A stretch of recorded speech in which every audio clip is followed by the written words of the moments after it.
Here with Cindy. Sissy. and you guys are from, We're from Christ Community Church in Franklin, Tennessee.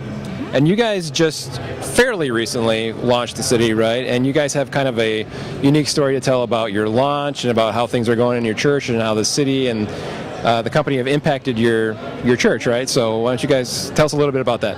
All right. Who wants to go? We are actually still in what we call pre-launch. We're about to launch to the full church, but about a year ago we came to this conference, and when we came, we knew that our founding pastor of 26 years was retiring.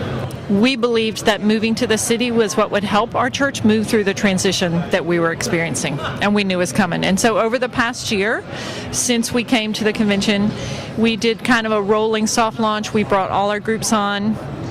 Everybody who came onto the city came on as part of a group, and so right now we have about 480 on the city, and we're 95% engagement level.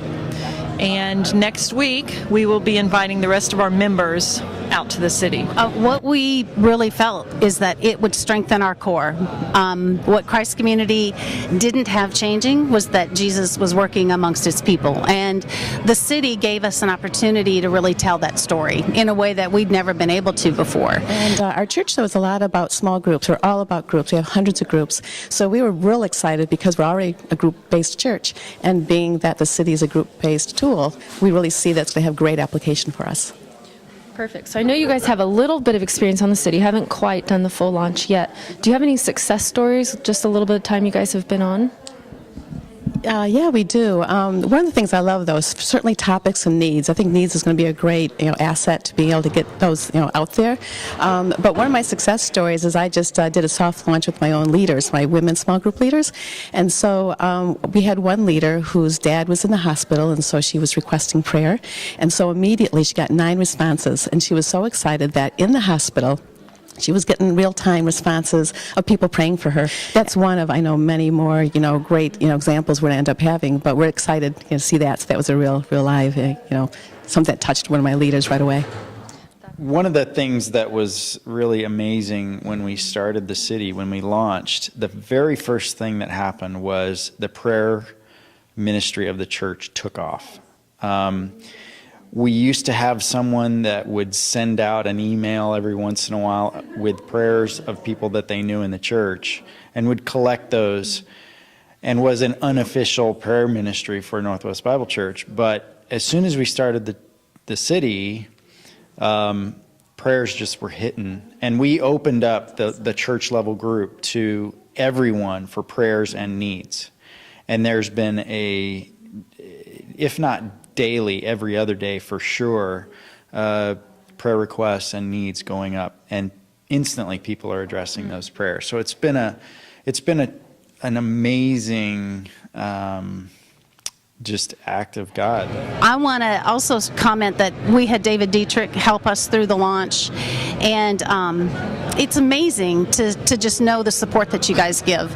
I mean, it's not an easy situation, and he was really able to help us remain constant on the vision and why we were doing what we were doing. And we asked the 5 whys a million times all through this process, and asking those whys and taking it back to our staff and reminding them, and it was always, yes, we need to continue to move forward, and we're here now. A little bit about what was the most effective or the best thing you think you did, or the decision that you made during the launch process?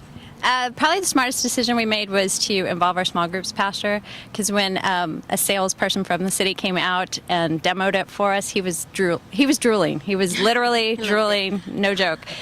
He loved it. He loved the map feature. He loved the group search feature. He just, it was something he really wanted for years, and then he finally saw it and he loved it. So that was probably the smartest thing. Best thing we did.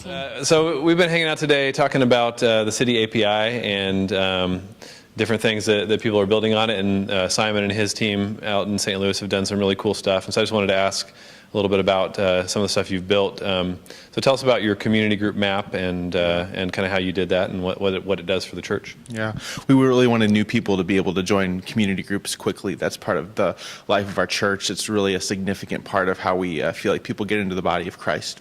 And so one of the needs that we saw is maybe before people get onboarded onto the city, before they really understand the nuts and bolts of how to interact with people on the city, we want them to be able to physically get into community. And so what we did is we used the admin API to display the community groups in kind of in a scrambled address on our public website.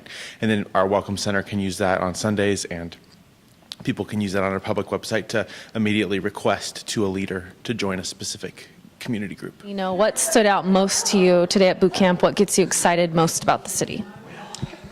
I'm Jonna. This is Michelle. We're from River Tree in Ohio. We are most excited, I think, about the city helping our church be the church, mobilize the church to be the church.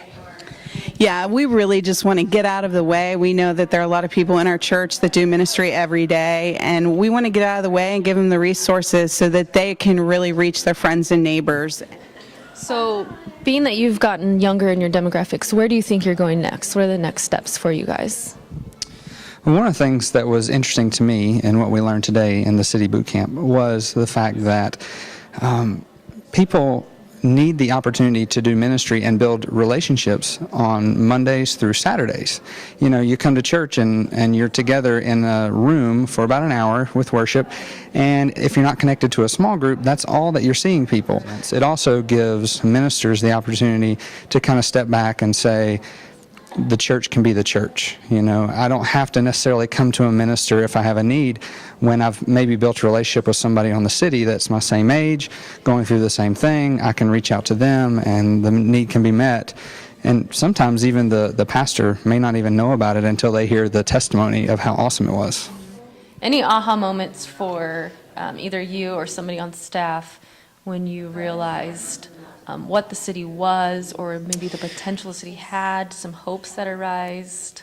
One of the things that really impacted me from boot camp was the idea that the city will be transparent. Nobody really will care about the city. Right. It will be the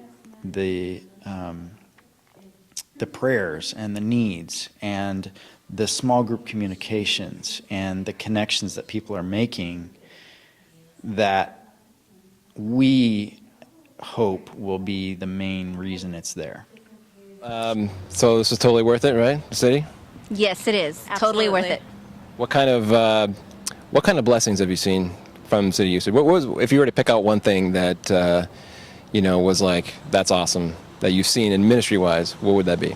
Well, across the board, I think just how the congregation is able to care for each other. When we have a 6-year-old who is going through heart surgery. She's multiple heart surgeries, and we've actually watched her journey on the city through prayer requests and through needs, and that's pretty amazing. And that's exciting because that's a story we'll get to tell, later on. And it's really highlighted the features of the city.